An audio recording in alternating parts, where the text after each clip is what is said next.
Hola, bienvenidos a este espacio de Dinero en Semana TV. Soy Carlos Enrique Rodríguez, subdirector de Semana.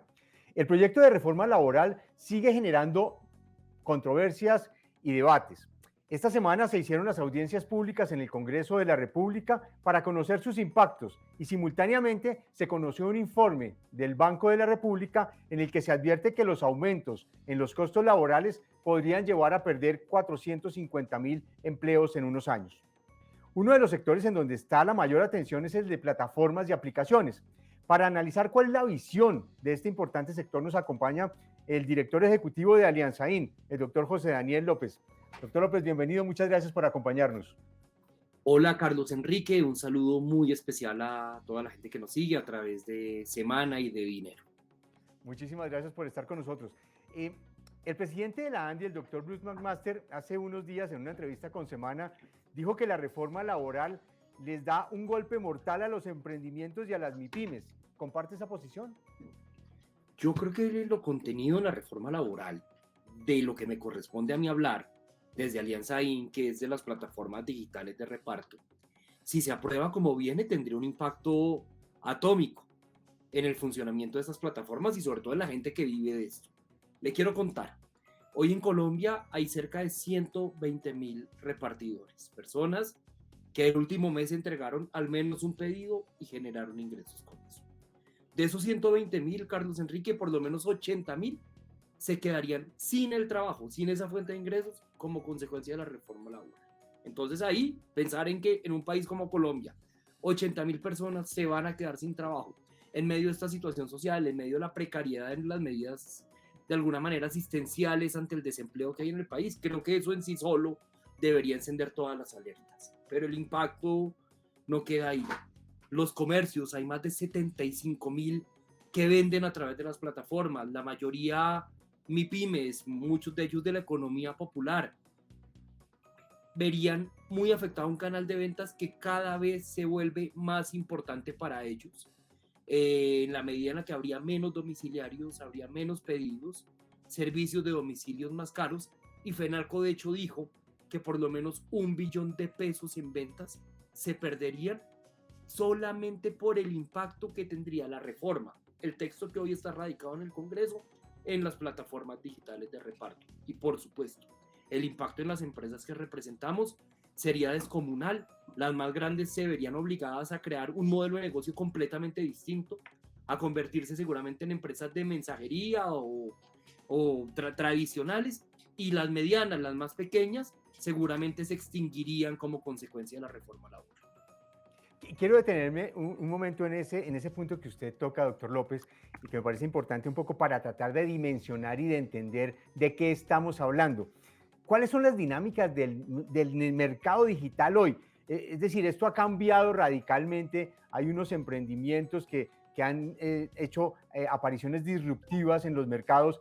¿Cuántas personas están vinculadas? Nos hablaba de 120.000, pero un poco cómo es ese mercado digital, cómo son esos negocios digitales y cómo se empiezan a encajar dentro del mercado laboral, entre comillas, tradicional.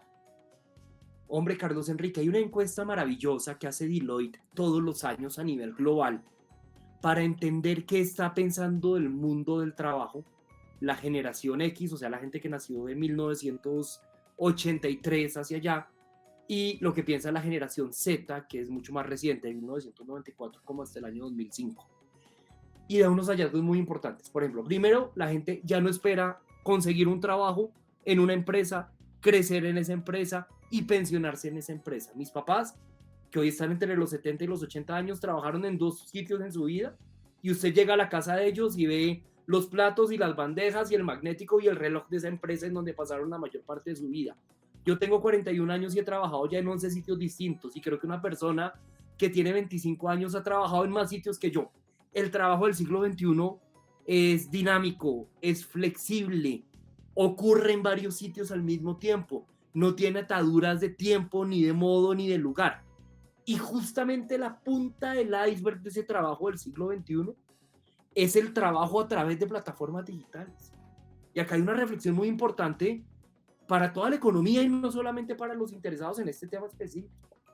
Y es que el trabajo cambió para siempre, pero si el trabajo del siglo XXI y el trabajo de la economía digital lo vamos a meter a la fuerza, empujándolo a la brava, en los cajones, en las categorías del siglo XX, como pretende hacer la reforma laboral proponiendo que todos los repartidores del país tienen sí o sí que convertirse en empleados con contrato de trabajo, pues lo que va a terminar haciendo esta reforma o las que vengan es marchitar la economía del siglo XXI para quedarnos con la nostalgia y con los deseos y las buenas intenciones de tratar de encuadrar todo en una realidad jurídica que es de otra época. Yo quiero cerrar esta pregunta o esta respuesta a la pregunta contándole un elemento de la mitología griega que sirve mucho para esta discusión, Carlos Enrique, y es algo llamado el lecho de Procusto. Procusto era un personaje de la mitología griega que vivía en un camino por donde pasaban muchos viajeros, y el tipo invitaba a los viajeros a quedarse en su casa, gratis, y muy amable, pero resulta que cuando los viajeros se dormían, él los amarraba de brazos y pies y los medía, a ver si casaban exactamente en la cama donde se quedaban. Si resultaban más largos que esa cama, le recortaba los brazos o le recortaba las piernas hasta que casara exactamente. Pero si resultaban más pequeños, los estiraba y los alaba con cadenas hasta que el nuevo tamaño del cuerpo fuera exacto al de la cama. A mí me da mucho temor que la reforma laboral le esté haciendo lo de Procusto a la economía digital. ¿Cuáles son las principales advertencias, doctor López, después de ese ejemplo bastante claro, que tienen ustedes de la reforma laboral desde las plataformas y las aplicaciones, sobre todo en este mercado digital? Hombre, acá quiero aprovechar la pregunta para un mensaje muy claro y es, el dilema acá no es entre formalización o informalidad. O el dilema acá no es entre seguridad o falta de seguridad social para los repartidores. Nosotros llevamos meses proponiéndole al gobierno, semanas proponiéndole a los ponentes, algunos de ellos han recibido muy bien esta propuesta, pero el gobierno no, que creemos una nueva categoría en el derecho laboral, que sea la categoría del repartidor, del trabajador digital. Un repartidor que en todos los casos, sea que trabaje 1 hora al mes, o sea que le dedique esto el tiempo equivalente a la jornada laboral, esté protegido plenamente con seguridad social. Estamos diciendo que usemos el ingreso base del 40% sobre sus ingresos, gane lo que gane. Que las plataformas estamos dispuestas a pagar el 50% del aporte a salud, el 50% del aporte a pensión, el 100% del aporte a los riesgos laborales. O sea, estamos diciendo, venga, entendemos que acá hay un cambio político, entendemos que viene una reforma laboral, pero hagámosla con responsabilidad y nosotros ponemos de nuestra parte porque creemos que se puede mejorar y avanzar en la protección de los repartidores. Pero hagámoslo con realismo y hagámoslo con responsabilidad. Porque si en lugar de nuestra propuesta en lo que avanzamos es en esa laboralidad forzosa, en esa obsesión de tratar de convertirlos a todos en empleados, vamos a dejar a los repartidores en la peor forma de desprotección que puede tener un trabajo, y es la ausencia del trabajo. ¿El gobierno qué opina sobre esta iniciativa? Pues yo veía a la ministra en la audiencia pública diciendo que le gustaba nuestra propuesta de seguridad social, diciendo que le gustaba nuestra propuesta de riesgos laborales, pero que teníamos una discusión de fondo sobre el tipo de vínculo que hay entre la plataforma y el repartidor. Pero en últimas esa es una diferencia de fondo, porque de nada sirve que estemos de acuerdo en cubrirlos con seguridad social si la consecuencia de la propuesta de ellos, que es esa subordinación, es la destrucción masiva y en decenas de miles del trabajo de estas personas. No va a haber a quien proteger. Entonces, aunque ella puede estar de acuerdo con nosotros en esta idea de seguridad social, esa pretensión, esa insistencia en que además tienen que ser empleados, pues sí termina siendo una diferencia abismal que confiamos sea superada. Seguimos hablando permanentemente con la propia ministra, hay una relación respetuosa, tranquila, con los ponentes que tienen una responsabilidad enorme, que tienen voluntad de ayudar a encontrar puntos medios. Estamos en ese proceso, pero pues nosotros no podemos aceptar, no, bajo ninguna circunstancia, lo que está proponiendo la reforma laboral en su estado actual. Bienvenida a la reforma, bienvenida a la protección de los repartidores, pero vuelvo y digo, con responsabilidad y con realismo. Doctor López, ¿cómo conciliar la protección y la seguridad social que ustedes están proponiendo con el tema del contrato y la vinculación laboral de todas estas personas que utilizan las plataformas para alcanzar ingresos. Ese creo que es el punto más complejo en la discusión, en donde va a ser difícil lograr acercamientos. ¿Cuáles pueden ser esos escenarios en donde pueden encontrarse algunas soluciones? Vea, usted ahí hizo clic en el punto, en el punto de fondo de esta discusión. Es cuál es el tipo de vinculación que debe existir desde el Código Sustantivo del Trabajo, desde la normatividad laboral colombiana, entre los repartidores y las plataformas que los repartidores usan para conectar con otras personas, comercios, usuarios que contratan sus servicios. Hasta el día de hoy se ha considerado que ese vínculo es el de la independencia. Entonces los repartidores definen sus condiciones de aporte a la seguridad social y ese es el statu quo. La otra opción extrema es la que propone el gobierno y es decir, la única vinculación posible para esta ocupación es que sean empleados. Y eso además es atípico, porque si yo digo que los repartidores solo pueden ser empleados, es como si yo dijera que los abogados solamente pueden ser independientes o que a los periodistas solamente se les puede contratar con contrato de trabajo a término fijo. Esto, digamos, es una intervención del Estado en la economía sin precedentes.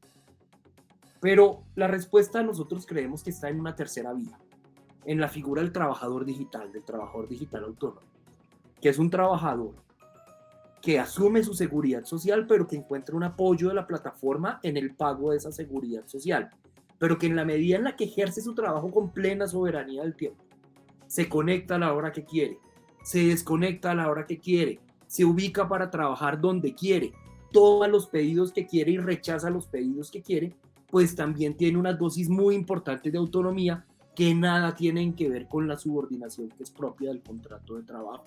Por eso seguramente será en un punto medio, en una tercera vía, en donde encontremos ese equilibrio para algo que todos queremos, que compartimos con el gobierno, que es proteger a los repartidores, pero al mismo tiempo sin tomar decisiones que van a hacerle un daño enorme a la economía, un daño enorme al tejido social y que no corresponden lógicamente a la realidad de este tipo de actividad de trabajo.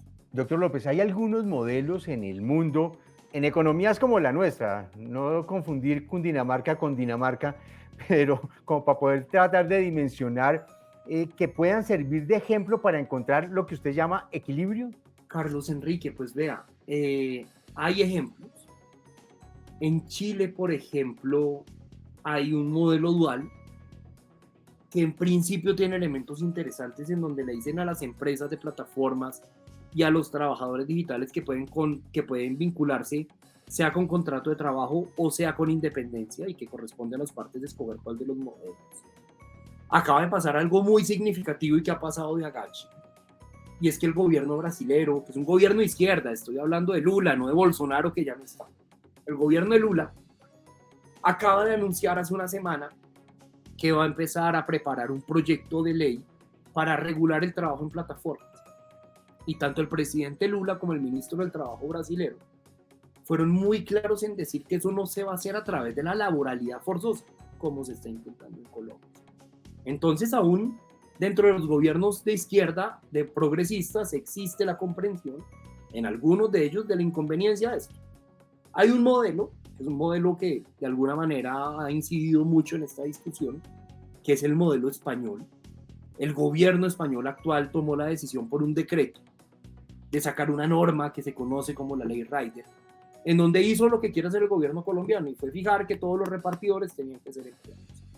La consecuencia, en un mercado más pequeño, es que varias empresas se fueron de España y por lo menos 11.000 repartidores se quedaron sin trabajo. Y ahí usted dice de Dinamarca a Cundinamarca, yo le digo de España a Colombia. En España hay medidas de protección social y de protección al cesante que no existen en Colombia y aún así el costo social fue descomunal. ¿Hay algún punto en donde usted mencionó una palabra que es la formalidad forzosa, llevar a estos trabajadores que usan las plataformas a que sean empleados? ¿Hay algún escenario en donde estas condiciones puedan darse de alguna manera en donde el contrato se ajuste a estas nuevas realidades? Ustedes están hablando de un modelo en donde tratar de buscar que la protección social esté, pero que la independencia se mantenga. ¿Eso en qué va? pues ese es el tema de fondo, Carlos Enrique, en nuestra conversación con el gobierno y con los ponentes en este punto. Todos estamos de acuerdo en que hay unos repartidores que proteger con seguridad social y que hay que formalizar, traer a la formalidad. Tenemos una discusión de fondo sobre el vehículo, porque si usted la decisión que toma es la de laboralizarlos forzosamente, pues usted va a quedar con un discurso y con un verso muy bonito diciendo metimos en cintura esta realidad y logramos que unos repartidores fueran empleados. Y va a haber unas personas, le quiero decir, que seguramente van a quedar mejor si se aprobara esa reforma. Pero va a ser una inmensa minoría de los repartidores. A la mayoría, ¿qué les va a pasar? Le quiero contar y ahondar ahí. La gran mayoría de los repartidores dedican 10 horas, 20 horas, 30 horas mensuales, óigame bien, mensuales a esta actividad. Porque simplemente trabajan el tiempo que necesitan para conseguir dinero, porque hacen otros trabajos, porque estudian, por 1000 razones. Al que trabaja 10 o 20 horas mensuales, que es la mayoría, no le interesa ser empleado y ni tener horario, no le interesa. Entonces se va a quedar expulsado esto. Y a los que se dedican de alguna manera más intensivamente a esta actividad, una persona que dedica el equivalente a la jornada laboral semanal, un repartidor que dedica en promedio 48 horas semanales, genera ingresos que están en el rango entre los 2 millones y los 2 millones y medio de pesos. ¿Usted cree que a una persona que hoy se gana 2 millones o 2 millones y medio de pesos le interesa una ley que lo obligue a ser empleado sabiendo que lo que harán las plataformas, muy seguramente, como lo haría cualquier empresa, si solo pueden contratar empleados, es contratar empleados de salario mínimo para tener la mayor cantidad de trabajadores? No, a ellos no les interesa el salario. Entonces, por proteger a unos muy poquitos y por cumplir unos anhelos de determinados actores sociales, pues lo que vamos a terminar es destruyendo una forma de trabajo de miles y miles de colombianos. Hemos hablado de ustedes, digamos, como empresas, de la posición del gobierno, de la posición de los ponentes. ¿Qué dicen los trabajadores o las personas que están vinculadas a estas plataformas que buscan y que reciben ingresos de ellas? ¿Y qué dicen las empresas que utilizan estas plataformas para comercializar sus productos desde el punto de vista digital? No, en el comercio hay una preocupación enorme. Hemos visto como Fenalco, como Acodres, como muchos restaurantes, muchos supermercados se nos acercan y nos dicen, oiga, ¿qué es lo que va a pasar? No nos hagan este daño y déjennos seguir vendiendo por acá. Entonces hay una preocupación enorme, y lo decía al comienzo de esta entrevista, Fenalco, según un documento que conocí recientemente, estima que la pérdida de ventas para el comercio, si el ecosistema de plataformas digitales se marchita, es de 1 billón de pesos cada año. Esa es la magnitud de lo que estamos hablando. Y en cuanto a los repartidores, pues digamos, yo con la gran mayoría de repartidores que he hablado, yo soy usuario de estas plataformas y usuario de estos servicios, ellos me dicen que no quieren tener jefe, ellos me dicen que no quieren ser empleados, ellos me dicen, los que hacen más pedidos, que les va mucho mejor trabajando de forma independiente. Hay algunas organizaciones, hay unas organizaciones sindicales, no muy representativas, pero por supuesto muy importantes desde el punto de vista democrático, digo representativas en número de trabajadores, que abogan por esto, pero también he visto que hay unos movimientos de repartidores muy preocupados por la reforma laboral, que se han manifestado incluso en las calles, con quienes he compartido en espacios de foros y audiencias públicas, y que básicamente lo que defienden es la posibilidad de seguir trabajando acá en este tipo de plataformas, pero al mismo tiempo ven en la reforma la posibilidad de mejorar sus condiciones de seguridad social. En ese orden de ideas, doctor López, ¿cómo son los tiempos? Es decir, ¿cuándo entra ya la discusión? Han pasado las audiencias, un poco el tema de forma que viene frente a la discusión de la reforma laboral. Bueno, Carlos Enrique, le cuento, ahí lo que viene están en este momento elaborando la ponencia en una mesa en donde está la ministra del Trabajo, los viceministros, los ponentes que están participando, porque hay unos que no participan, que son los de la oposición, que entiendo que se apartan de ese ejercicio, y seguramente en próximos días o en próximas semanas vamos a conocer 1 o 2 ponencias presentadas por el grupo de ponentes. Luego de eso vendrá la discusión en comisión séptima de la Cámara, en donde la comisión tendrá que tomar una decisión. Muy seguramente antes de votar reforma laboral, la comisión séptima tendrá que votar reforma a la salud y luego vendrán 3 debates más en un tema pues que tiene una sensibilidad enorme en el Congreso de la República. Yo tuve la oportunidad entre el 2018 y el 2022 de ser congresista. Yo era representante a la Cámara. Y si algo aprendí en el Congreso es que las posiciones extremas no tienden a prosperar, sino son los acuerdos, son las fórmulas intermedias, son las terceras vías las que tienen mayor potencia a la hora de armar las mayorías y de viabilizar los proyectos de ley. Ojalá eso lo pueda comprender el gobierno y podamos llegar a acuerdos. ¿Ve factible la posibilidad de que la reforma avance? Y se lo pregunto porque no hay mucho tiempo de esta legislatura. Vamos a llegar a un segundo semestre. Estoy hablando solo de forma, no de los puntos álgidos que discutimos antes. Vamos a tener un segundo semestre que usted, como bien conoce, que estuvo en el Congreso, va a ser un segundo semestre mediado por las elecciones regionales, en donde pues la agenda seguramente va a cambiar. Y tenemos muy pocos días para terminar esta legislatura y pasar reformas muy importantes como la que usted mencionó de salud, esta laboral que estamos discutiendo, la reforma pensional. Hay unos bocados muy grandes para tragárselos en este corto tiempo. ¿Qué posibilidades reales ve usted que tenga la reforma laboral de prosperar en una circunstancia como esta, en donde hay una polarización grande en el país? Hombre, yo creo que va a haber reforma laboral y yo quiero que haya reforma laboral. Y le voy a explicar por qué. Que alguien diría, oiga, un dirigente gremial, que los gremios en general están preocupados por la reforma y este señor quiere que haya reforma. A ver, yo soy consciente que acá en las urnas ganó un mandato de cambio, más allá de que unos lo hayan acompañado y otros no lo hayan hecho. Y creo que ese mandato de cambio al final del día debe expresarse en unas reformas que se prometieron en esa campaña. Eso incluye a la laboral.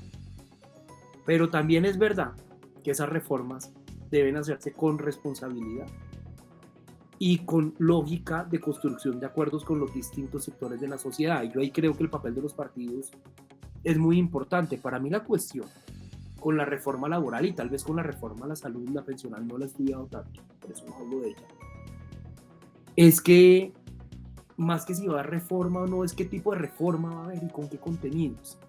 Y creo que la responsabilidad de modulación y de transformación del Congreso es enorme, y sobre todo de los partidos tradicionales y el Partido Verde, que son los que marcan el fiel de balanza.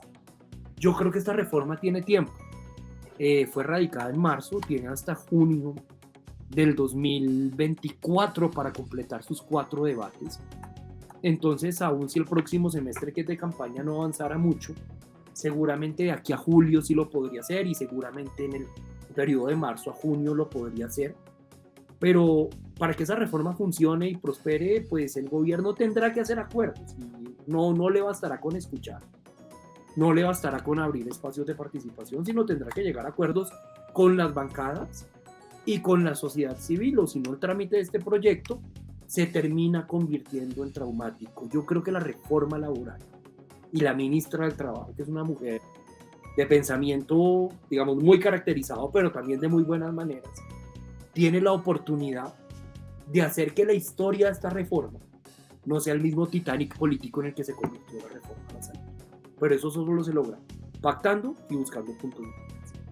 ¿Y usted cree que el gobierno en este momento, después del tsunami que pasó hace un par de semanas con el cambio profundo en el gabinete, va a permitir que se empiecen a dar esos consensos? Yo creo que sí, yo creo que este gobierno no renunció a la conformación de mayorías en el Congreso, simplemente cambió el medio para hacerlo.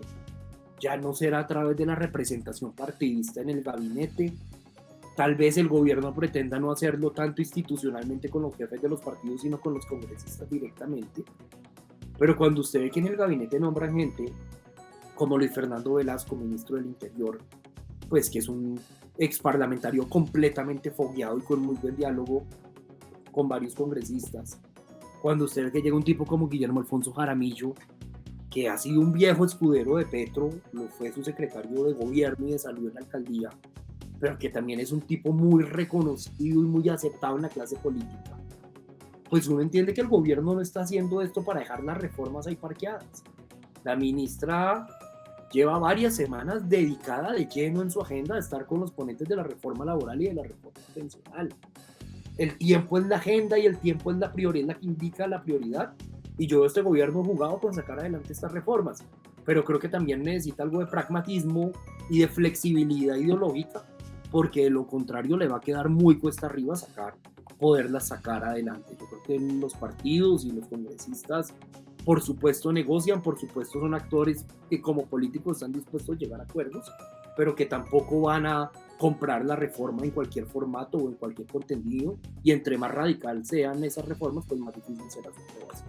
Doctor López, pues muchísimas gracias. Seguramente no va a ser la primera conversación y cuando empiece esta discusión vamos a seguirlo contactando para mirar cómo avanza y qué logros se han alcanzado en este proceso, que yo creo que hay un consenso interesante en donde la reforma laboral tiene que ser, pero para mejorar las condiciones de los trabajadores. Muchas gracias, doctor López. Hombre, Carlos Enrique, feliz de estar acá. Muchas gracias por la invitación y un saludo excelente. Muchas gracias a ustedes por acompañarnos en esta conversación. Los invitamos a que nos sigan en nuestras plataformas y en semana.com. Nos vemos la próxima semana.